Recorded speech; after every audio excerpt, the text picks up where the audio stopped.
Central government approve చేసి gazette release చేసిన తర్వాత రాష్ట్రపతి గారి దగ్గర నుంచి గెజిట్ రిలీజ్ చేసిన తర్వాత కూడా నా నినాదం మావిగన్నే అంటున్న జగన్మోహన్ రెడ్డి అసలు అమరావతి పేరు తలవటానికి కూడా ఇష్టపడని జగన్మోహన్ రెడ్డి గారిని అసలు ఎలా చూడాలంటారు? ఇతనికి పదవికాంక్ష విపరీతమైన పిచ్చండి. అసలు రాజశేఖర రెడ్డి గారు ఎందుకు చనిపోయాడు, ఎట్లా చనిపోయాడు కూడా అది ఒక క్వశ్చన్ మార్క్.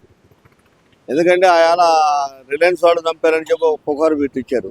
అది అబద్ధం. అది కాంగ్రెస్ పార్టీ చంపించిన సోనియా గాంధీ మీద అమరణం వేసినట్టు వ్యక్తి జగన్మోహన్ రెడ్డి. పదవి కోసం తండ్రి ఈయన చేశాడని ఇలా.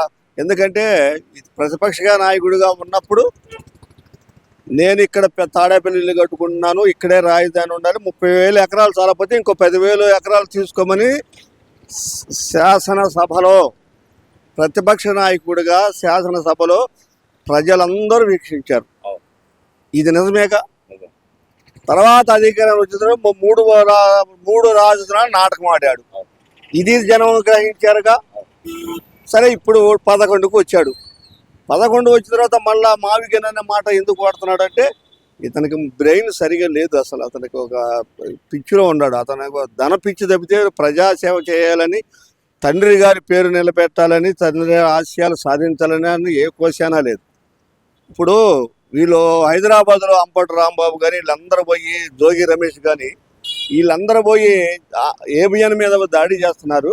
నేను ఒక్కటే అడుగుతాను, అంబటి రాంబాబు గారు, జోగి రమేష్ గారు, మీరు ప్రతిపక్ష నాయకుడు ఉన్నప్పుడు వివేకానంద రెడ్డిని చంపింది మీ జగన్మోహన్ రెడ్డి, వాళ్ళ బంధువులు, వాళ్ళ దగ్గర మనుషులు తర్వాత తేలింది.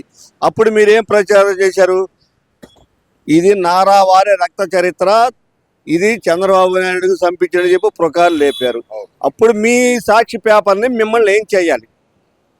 మిమ్మల్ని తుక్కుగా ఆడవాళ్ళు కానీ, తెలుగు రాష్ట్ర ప్రజలు కానీ మిమ్మల్ని చెప్పులతో చెప్పుల దండలేసి మిమ్మల్ని బజార్ తిప్పుడు ఉభయ రాష్ట్రాల్లో మిమ్మల్ని కొట్టాలి. మరి అలా చేశారా ప్రజలు? మీరు చెప్పినవి విన్నారు, నమ్మారు, ఒకసారి అవకాశం ఇచ్చారు. అవకాశం ఇచ్చిన తర్వాత ఏం జరిగింది? ప్రజలు అది కూడా చూశారు. ఇప్పుడు నువ్వు ఏం చేసావో 5 సంవత్సరాలు ప్రజలు చూశారు. నువ్వు 3 రాజధానులు అభివృద్ధి ఎందుకు చేయలేకపోయావు నువ్వు?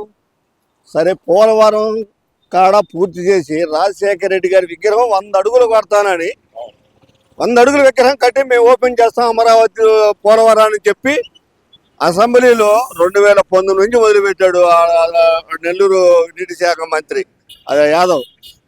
2021 దాకా ఆయన అయిపోయాడు. 22 దాకా 23 అంబటి రాంబాబు నీటిపారుదల మంత్రిగా వచ్చారు. ఈయన ఏం పెట్టాడు? 2023, 2024 అని ముఖ్యమంత్రి గారు కూడా, మాజీ ముఖ్యమంత్రి గారు జగన్మోహన్ రెడ్డి గారు, నేను 2023లో పోలవరం పూర్తి చేసి జాతికి అంకితం చేసి అక్కడ రాజశేఖరుడు 100 అడుగుల విగ్రహం మేము ప్రారంభిస్తామని చెప్పి ఏం బల గుద్దాడండి. మరి గుద్దాడా? పోలవరం పూర్తి చేశాడా? గట్టిగా గుద్దాడు. రాజశేఖర విగ్రహం 100 అడుగుల విగ్రహం గట్టిగా గుద్దాడు, భలే గుద్దాడు. ఇలాంటి వ్యక్తి మావిగన్ గురించి మాట్లాడితే ప్రజలు పిచ్చోళ్ళ? ఎందుకంటారు ఆ అమరావతి అనే పదాన్ని కూడా పలకకుండా ఈ ప్రాంతం అనే మాటలోనే ఎందుకని ఉన్నారనుకోవచ్చు అంటారు ఆయన? ఇప్పుడు రాజధానికి కావాల్సిన వస్తువులు ఏందో వీళ్ళకి అసలు తెలుసండి. ఊరికి ఎక్కడ కూర్చుంటే అక్కడ ముఖ్యమంత్రి ఆడుంటే ఆడ రాజధాని అనే మాట అన్నాడంటే అవును, ముఖ్యమంత్రి నేను అవుతాను, నేను ఆడ కూర్చుంటే అదే రాజధాని అంటాడు. ఈయన ముఖ్యమంత్రిగా అయినప్పుడు బస్సులో కూర్చొని వెళ్ళాడు. ఈయన ముఖ్యమంత్రి ఉండబెట్టేగా రోడ్డు అమ్మటి చెట్లకి పరదాలు కట్టింది. అంటే ముఖ్యమంత్రి అయ్యానే అదే అహంకారంతోనే చెట్లు నరికింది. అంటే చెట్లు అంటే ప్రాణానికి హాని ఉంది. ఎవరికి? ఆయనకి చెట్లు ఆయన చంపుతాయా? అంటే చెట్లు చాటం కాకుండా ఎవరన్నా ఏదన్నా చేస్తే ఏమండి, వ్యక్తిగతంగా జగన్ రెడ్డి గారి మీద, చంద్రబాబు నాయుడుకి అయితేనేమి, లోకేష్కి అయితేనేమి, ఈ రాష్ట్ర ప్రజలు ఎవరికి ఆయన మీద వ్యక్తిగతమైన దేశాలు ఆయన తప్పితే ఆయనకే వ్యక్తుల మీద. ఎందుకంటే ఒక సీనియర్ నాయకుడు చంద్రబాబు నాయుడు గారు పనితీరు అయితేనేమి, ప్రజలకున్న తన ఇంటర్నేషనల్ లీడర్ కాబట్టి ఆయన్ని చూసి తట్టుకోలేక జగన్మోహన్ రెడ్డి గారు ఈ వక్ర భాష వక్రతుండ మాట్లాడుతున్నాడు.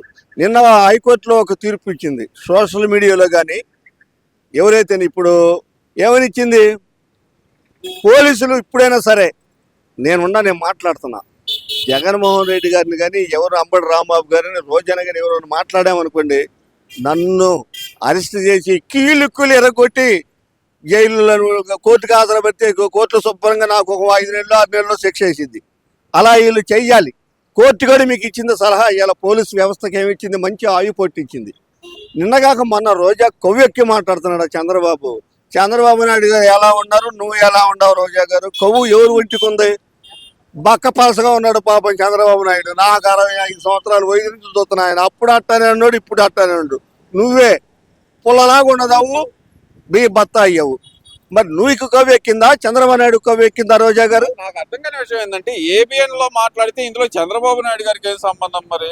ఇప్పుడు ఏబిఎన్ అనేది ఈ పార్టీ కాదు కదా, తెలుగుదేశం పార్టీ పెట్టక ముందు నుంచి ఏబిఎన్ ఉంది. అవును. అప్పుడు ఈనాడు, ఏబిఎన్, ప్రజాశక్తి ఇవి ఉన్నాయండి, విశాలాంధ్ర ఇవి ఉన్నాయి. తర్వాత వచ్చింది ఈ సాక్షి. ఏది అక్కర సంపాదనతోటి వాళ్ళు పెట్టుకున్న సొంత ఛానల్. ఇప్పుడు తెలంగాణలో కేసీఆర్ ఒక పత్రిక పెట్టుకున్నాడు, సొంత డబ్బా. ఇప్పుడు ఈ విలేజ్లో ఏంటంటే పల్లెటూరులో గ్రామాల్లో తప్పిడ కొడతారు వాళ్ళు సొంతగా నేర్చుకుని. ఎందుకంటే దేని కొడతారంటే వాళ్ళు గ్రామం అప్పుడు ఆ రోజుల్లో మున్సిపల్ కర్ణాలు ఒక సాటింపు తెప్పించేవాళ్ళు దేనో దాని మీద. అలా వీళ్ళు ఒక తప్పిడ మాలిగా తప్పుడు పేపర్లో పెట్టుకుని తప్పుడు ప్రచారం చేసుకోవడం తప్పిన దేనికి? అంటే ఇప్పుడు జగన్మోహన్ రెడ్డి గారు అయినా సరే అసలు అమరావతిని ఒప్పుకోవట్లేదు. ఓకే, ఒప్పుకుందాం, దాన్ని కాసేపు ఒప్పుకుందాం. అసలు ఎందుకంటారు వీళ్ళకి అసలు అమరావతి ప్రాంతం మీద ఇంత పగ ఎందుకంటారు? అసలు మొన్నటిదాకా నేను రోజా కాడి నుంచి అందరు అన్నాలే, చంద్రబాబు నాయుడు గారికి అమరావతిలో ఇల్లు లేదు, మా నాయకుడు తాడేపల్లిలో స్వగృహం కట్టుకున్నాడు, ఈయనకి ఇక్కడే ఉంటాడు, రాజధాని ఎక్కడికి పోదని చెప్పి బళ్ళ గుద్దిన అందరూ ఈ సైకోగాళ్ళే. అందరూ ఆయనకి సపోర్ట్ పలికినారే. చివరికి మాజీ ముఖ్యమంత్రి గారు కూడా దాన్ని బలపరిచినాడే. ఈ మావిగన్ అనే పదం ఎందుకు వాడుతున్నాడంటే ఈయనకి దారి లేదండి, ఇక దారి లేదు. ఎందుకంటే ముఖ్యమంత్రి ఇప్పుడు 3 ముక్కలాట 3 రాజులని అది ప్రజలు చూశారుగా, పోలవరాన్ని చూశారుగా. మరి రోడ్లు ప్రజలు బస్సులో వెళ్తున్నా, కారులో వెళ్తున్నా, సైకిల్లో వెళ్తున్నా, ఎన్ని రకాలుగా ఇవ్వమంటారో చూశారుగా. మరి శవాలను చూశారుగా, కారు డెలివరీ చేసిన శవాలను చూశారా? డాక్టర్ని నడి గొడ్డలో ఉప్పదీసి అర్ధనగ్నంగా పోలీసుల చేత హింస కొట్టడం చూశారా? రాజధాని మహిళల్ని వాళ్ళు చెప్పులతో తన్నిచ్చారా, బూటుకాలతో తన్నిచ్చారా? మహిళలు గుడికి వెళ్తుంటే కర్ణంతో ముక్కి అనరాని మాటలో అనరాని భాష వాడి వాళ్ళని ఆ రకంగా హింసించారా? ఇవన్నీ ఎందుకు చేస్తున్నాడంటే ఆయనకు ఒక వాళ్ళందరికీ ఏం పిచ్చి పడింది, ఇక అమరావతి అని ఒక దుర్బుద్ధి పుట్టింది. అలా నాకు తెలియగలుగుతాను బాబా. ఎంతమంది ఉన్నారండి? కమ్మారు ఉందని ఒక 1%. అందరి మీద తక్కువ పర్సెంట్ ఉంది కమ్మారే. కాపులు ఉన్నారు, రెడ్డి సమాజం ఉంది, బీసీలు ఉన్నారు, ఎస్టీలు ఉన్నారు, అందరికీ భూములు ఉన్నాయి. వీళ్ళ మైనస్ లెక్కేసుకోమని జగన్మోహన్ రెడ్డి గారి ప్రజలు ఎంతమంది ఎంత పొలం ఏ రైతులకు ఉందో లిస్ట్ మనం జగన్మోహన్ రెడ్డి ఛాలెంజ్ చేస్తానని ఒక రైతుగా వాళ్ళ మీద పడి ఆడటం కాదు. నువ్వేం చేశావు? నువ్వు పీకి పొడిచాడుగా. ఇప్పుడు ఆడ కూడా మురుగు ప్రాంతాలు పరిగిరణ ప్రాంతాలు అని చెప్పి ఆయన పట్టాలు ఇచ్చాడుగా.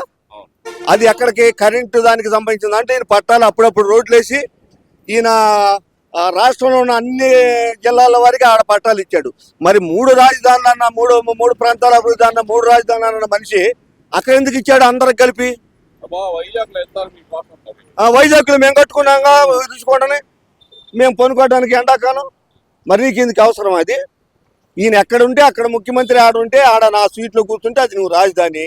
మరి నీకు విజయవాడ ప్యాలెస్ ఎందుకు విశాఖపట్నంలో? అంతే కాదండి, మేము వైజాగ్ లో ఉంటాం, పేదవాళ్ళు ఎక్కడ ఉండాలి, అది వాళ్ళ కాన్సెప్ట్. మరి ఇప్పుడు మంచి ప్రశ్న వేసావు. నువ్వేమన్నా విశాఖపట్నంలో ఋషికొండలో హైట్ మీద మంచి ఇద్దరికి మామూలుగా ఈ గుంటూరు విస్తరణ ఎంత ఉంటుందండి? ఇప్పుడు 25 కిలోమీటర్ విస్తరణలో నీకు ఉండాలి మీ ఇద్దరికి. మీ దగ్గరకు రావడానికి ఒక మంత్రి రాలేడు, ఒక ఎమ్మెల్యే రాలేడు, నీకు నమ్మకమైన బంటులు నీదంతా బటన్ నొక్కుడు. అసలు ఆయన ఏం చెప్పాడు, నేను ఇంట్లో ఉంటే నా ఇల్లే రాజధాని అన్నట్టు మాట్లాడాడు. ఆయనకి ఇప్పుడు అలాంటప్పుడు వైజాగ్ లో ఆయన ఇంట్లో ఉన్నాడు అనుకోండి, అక్కడే రాజధాని అవుతుంది కదా మరి. రాజధాని ఈయన బెంగళూరులో ఉన్న కూడా అక్కడ అందుకని అమలుపడతారు. కర్ణాటకలో ఈయన ఇల్లు ఉంది బెంగళూరులో, ఆయన అక్కడ కూర్చుంటాడు ముఖ్యమంత్రిగా. అదే రాజధాని. అబ్బా, కర్ణాటకలో కర్రలు తీసుకుంటారండి. అది తీసుకున్న రోజుగా ఈయనకి తెలిసేది. ఇది రాజధాని అనేది చంద్రబాబు జోబులోది కాదు, లేదా కూటమి ఇది కాదు. ఒక గెజెటెడ్ అంటే సెంట్రల్ గవర్నమెంట్ ఒక రాష్ట్రపతి ముద్రేశాడంటే అది సుప్రీం కోర్టు ఆర్డర్లతోటి అది ఎంత దాన్ని మార్చడం వీళ్ళంటే మేము వచ్చే మార్చలేమా రాజధాని అంటున్నారు. మార్చమని ఈయనకి చేతనైతే మార్చి ఏం మారుతాడు? మారుస్తాం. ఎక్కడ మారుతాడు? ఈయన మారితే ఇది ఆఫీస్కి పెట్టుకుని లేకపోతే బెంగళూరులో లేకపోతే విశాఖపట్నంలో పోయి కూర్చుంటాడు. కానీ రాజధాని మార్చడానికి ఆ శాసనం మార్చడానికి ఈయన వల్ల ఇద్దా? ఎట్టయిద్ది? ఒకసారి ముద్ర పడ్డ తర్వాత ఇటు సూర్యుడు అడు పొడిచినా అటు సూర్యుడు పడిచినా ఇది మార్చడానికి ఎవడి వల్ల కాదండి.